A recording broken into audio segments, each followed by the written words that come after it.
Logan, what are you thinking? I just can't believe you did that. Ah!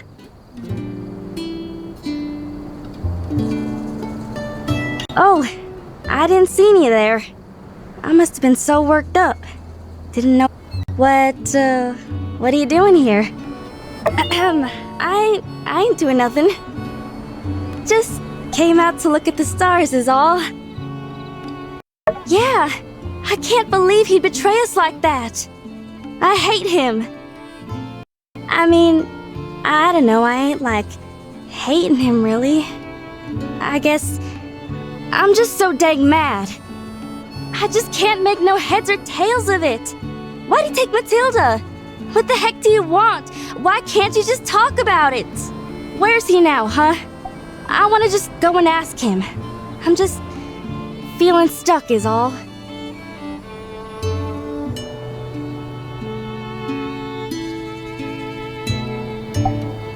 I ain't giving up yet. Or else I wouldn't be this angry, you know? When I was little, I remember I tried to climb this tree. He was just standing there laughing at me. But then he told me to slow down and I wouldn't get hurt. And then, when I was 6, I got attacked by a monster. And he saved me. We grew up together for 10 years. I looked up to him, you know? Like, how can I describe how I'm feeling now? It's like my heart is hurting or something. It's like... I got it, like you and me, Aunt, right? You've known each other real long. What if Burgess came along one day and he's saying, Me-Ann's been cutting down all the trees and he sent her to tree jail. Whole town's now hating her.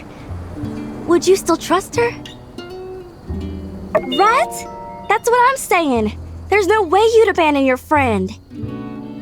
I'm just so confused. I don't know what to do. He really did something unspeakable, but I wish everyone would just calm down and talk. Not like anyone will ever listen to me. Hey, why is it when you say something, do something, everyone's always listening to you? Why is it so easy to trust you? That's true. You're working every day. You're working when I get up, when I doze off, when I'm herding cattle, catching birds. Even when I'm eating, you're still working.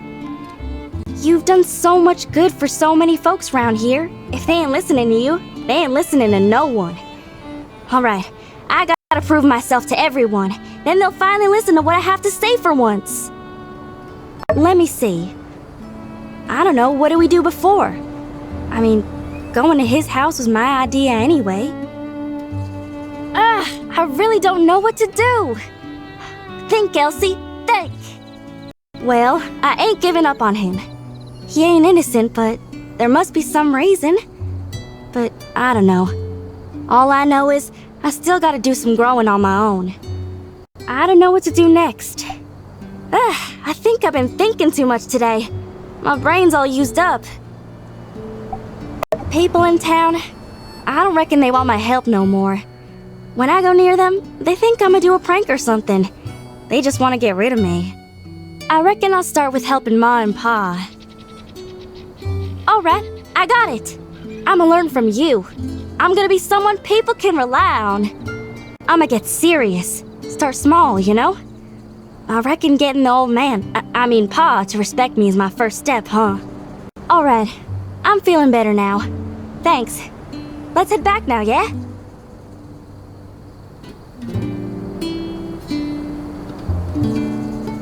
Look! A shooting star! Did you see it? Quick! Make a wish! Shooting stars are so beautiful. Did you make a wish? What'd you wish for?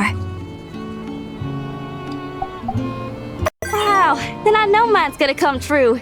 No way it's gonna fail. I wish that we could be friends forever. Thanks for staying with me. I know I can go on a bit. Alright, I gotta get. See you later!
Welcome, one and all, to the world-famous Sandrock's own running of the Yakmels.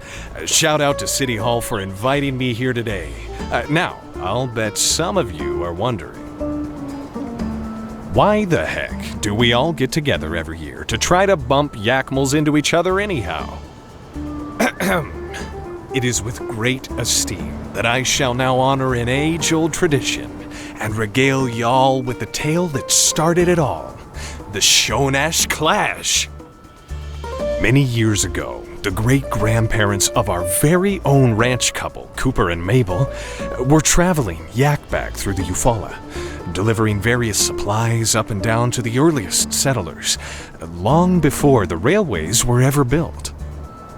Back then, the only road was through a narrow part of the North Shonash Canyon, and one day these two yak boys were passing through from both ends at the same time. They ran into each other halfway through, their carts in tow, each blocking the other's path. One called out, "You back out so I can get through!" And the other replied, "No, you back out so I can get through. I'm more than halfway through the pass. You back out." "No, you ain't. That's 1/3 and a quarter at best. You back out." This back and forth went on for hours, and pretty soon other travelers showed up and were understandably peeved at the situation. Funny thing about it all is this narrowest part of the pass was no more than 30 meters long. They could have all been out there in a couple of minutes. But no, both of those fellas were too stubborn to back down. Soon enough, push came to shove. Literally.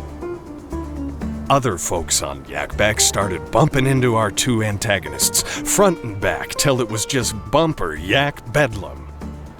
In the craziness of it all, carts were knocked over, packs were cut open, food and other supplies were getting tossed all out on the ground.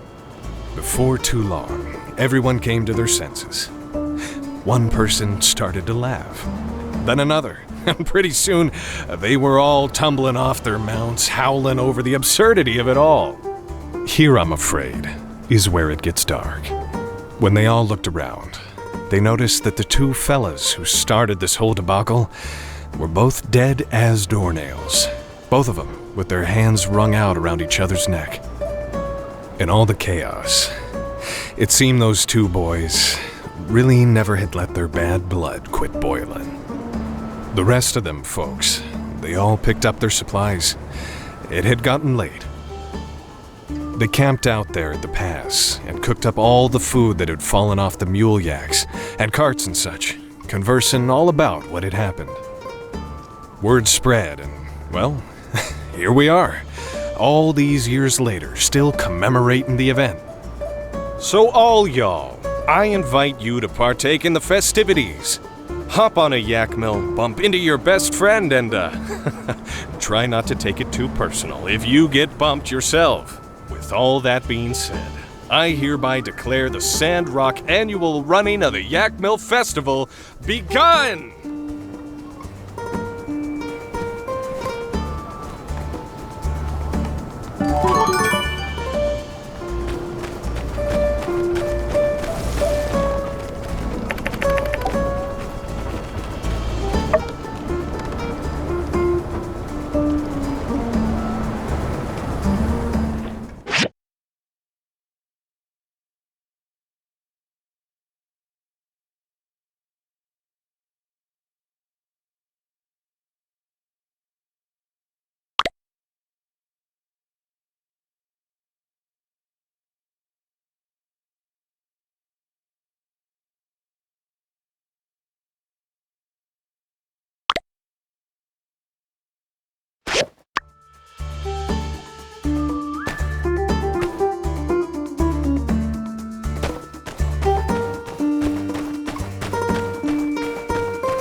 Hello, everyone.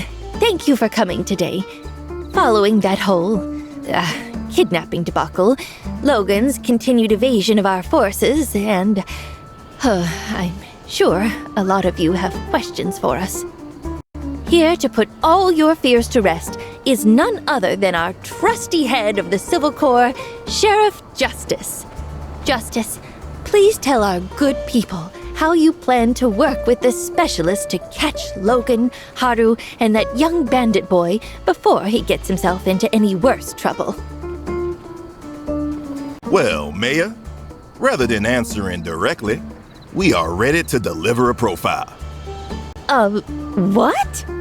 A profile on the newest member of the Logan gang. We believe our suspect is a Caucasian male, somewhere between the age of 10 and 18. Our current theory is that Logan's forcing him to serve through some nefarious method. Or someone took his toys away at some point in his early years. Now he seeks retribution, trying to steal back the childhood that was stolen from him. Due to the fact that we've never noticed him up until this point, we believe he's someone who joined recently. We will not rest until we apprehend this criminal, as well as every other member of the Logan gang. One more thing. Here's a photo of the specialist who should be arriving soon. If you see him wandering around town, just send him over to City Hall or the Civil Corps. He's the best our very limited funds could buy. Thank you and good evening.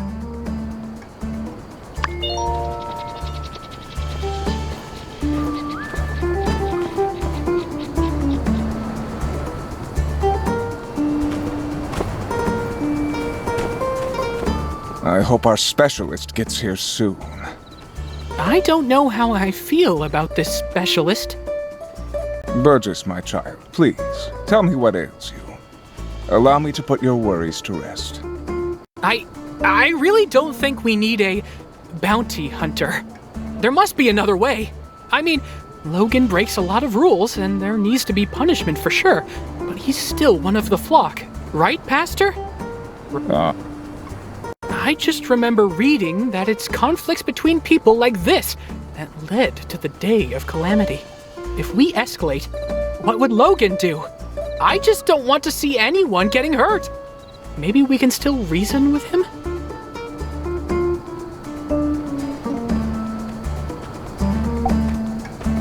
See? That's what I'm saying. Look, we tried to tell him the truth about his father. He didn't listen. We tried to reach out to him after he blew up the temple. He ignored us. After the last few incidents, the time for dialogue has passed. Something needs to change. Yeah. If you have any better ideas, I suggest you take them up with City Hall. We've made our decision. Regardless of how you feel, I hope you'll join me in praying for our own success. Now, if you'll excuse me, I must check on the minister. She has decided to spend some time out of the spotlight following the recent mishap. I'll prepare her some extra mush. That's very kind, but won't be necessary.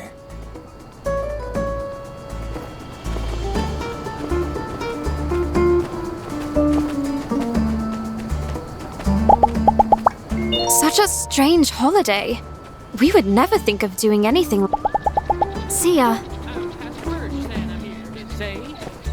That's it? Justice, I said I wanted good news. What was that? Look, Mayor, I told you I didn't want to do this press conference thing. Truth is, we got hoodwinked by those guys in the middle school. And we have no idea where they went. You prefer me telling everyone that? I wasn't asking you to bend the truth. I just thought you were going to come up with something more substantial. I'm not a mind reader, Mayor. You said you wanted good news, and I said I'd come up with something. That was the something. I thought you did good. Yeah, thanks, buddy. High five for the light. Indeed. We're glad to have you offering assistance as well. If I'm being honest, there's pretty much nobody I'd rather be in the foxhole with than you. Yeah, you're top 5 good fighters that I know. Has a plan for you. At least. You got a list?